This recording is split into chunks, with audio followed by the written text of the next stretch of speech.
చపాతీ తినడం అంటే చాలామందికి ఇష్టం. కానీ దాని ప్రాసెస్ పెద్దగా ఉంటదని చెప్పి చాలామంది అవాయిడ్ చేస్తుంటారు. మెయిన్‌గా కర్రీ చేసుకోవాలి కదా చపాతీకి. సో, అందుకే వద్దు అని చెప్పి వేరే బ్రేక్‌ఫాస్ట్‌కి వెళ్తూ ఉంటారు. కానీ ఇవాళ మీ అందరితో నేను చపాతీలోకి ఒక మంచి సలాడ్ ఎలా చేసుకోవాలో చూపిస్తాను. చాలా బావుంటది. సింపుల్‌గా, హెల్తీ అండ్ టేస్టీగా కూడా ఉంటదండి. సో, దీనికి చాలా తక్కువ ఇంగ్రీడియెంట్స్ పడతాయి. ఇక్కడ నేను ఆనియన్స్, పచ్చిమిరపకాయ, క్యారెట్ అండ్ పుల్లటి మ్యాంగో కావాలి. అదే మ్యాంగో సీజన్ లేనప్పుడు మనం నిమ్మకాయని యూస్ చేసుకోవచ్చు. ఇక్కడ నేను ఉల్లిపాయల్ని ఇలా సన్నగా కట్ చేసేసుకొని ఒక బౌల్లో వేసేసుకుందాము. అలాగే పచ్చిమిరపకాయలని కూడా చిన్న చిన్నగా కట్ చేసేసుకొని అది కూడా బౌల్లోకి ట్రాన్స్ఫర్ చేసుకుందాము. అండ్ మనకి క్యారెట్స్ ఎక్కువ ఉంటే ఉల్లిపాయల కంటే కూడా క్యారెట్స్ ఎక్కువ ఉంటే టేస్ట్ బాగుంటుంది. సో క్యారెట్ని మనం ఏం చేస్తామంటే ఒక అంగుళం సైజ్ అంతా కట్ చేసుకొని వాటిని ఎంత సాధ్యమైతే అంత సన్నగా కట్ చేసుకోండి. ఎందుకంటే ఈ సలాడ్లో క్యారెట్స్ అనేవి చాలా సన్నగా ఉంటే టేస్ట్ బాగుంటుంది. ఈవెన్ తినేటప్పుడు కూడా బాగుంటుంది. సో అందుకే క్యారెట్ని అలాగే సన్నగా కట్ చేసుకోండి.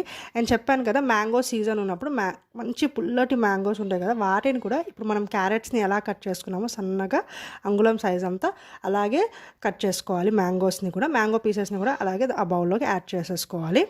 అన్ని వెజెస్ యాడ్ చేసిన తర్వాత వాటిని బాగా మిక్స్ చేసేసుకొని పక్కన పెట్టేసుకోండి. ఇప్పుడు మనం దీంట్లోకి పోపు వేసుకుంటాము. సో ఇదంతా అయిపోయిన తర్వాత మనం పోపు రెడీ చేసుకుందాము.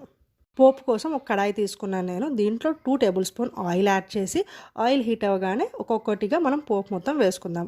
ఆవాలు, జీలకర్ర, పచ్చిశనగపప్పు, మినప్పప్పు ఇవన్నీ యాడ్ చేసుకొని అవి బాగా వేయించుకోవాలి. అవి బాగా వేగిన తర్వాత మనం దాంట్లోకి రుచికి సరిపడా ఉప్పు వేసుకుందాము. పోపు అన్నాం కదా అని అన్నీ వేసుకోకూడదండి. ఎండుమిరపకాయ, కరివేపాకు అవి అస్సలు యాడ్ చేయొద్దు. జస్ట్ ఇవి మాత్రమే యాడ్ చేయండి. చూడండి ఇక్కడ బాగా వేయించుకున్నాక నేను దీంట్లోకి ఉప్పుని యాడ్ చేసుకుంటున్నాను. రుచికి సరిపడంత ఉప్పు వేసుకోండి. ఉప్పు కూడా యాడ్ చేసుకున్న తర్వాత మనం స్టవ్ ఆఫ్ చేసేసి ఆ తర్వాత మనం కారంని యాడ్ చేద్దాం. 1 టేబుల్ స్పూన్ కారం యాడ్ చేస్తాం. మీరు మీ స్పైస్ బట్టి యాడ్ చేసుకోండి.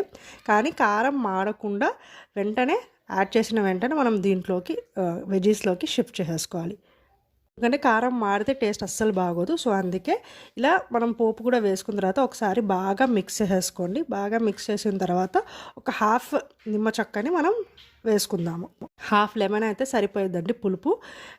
అదే మనం చెప్పాను కదా మ్యాంగో సీజన్ ఉన్నప్పుడు మ్యాంగోస్ యాడ్ చేసుకుంటే ఈ లెమన్ వేయాల్సిన అవసరం ఉండదు. అంతేనండి, ఎంతో సింపుల్గా చాలా టేస్టీగా అండ్ హెల్తీ మంచి సలాడ్ అయితే ప్రిపేర్ అయిపోయింది. మనం పుల్కా చేసుకున్న, చపాతీ చేసుకున్న, పరోటా చేసుకున్న బెస్ట్ కాంబినేషన్ అనమాట.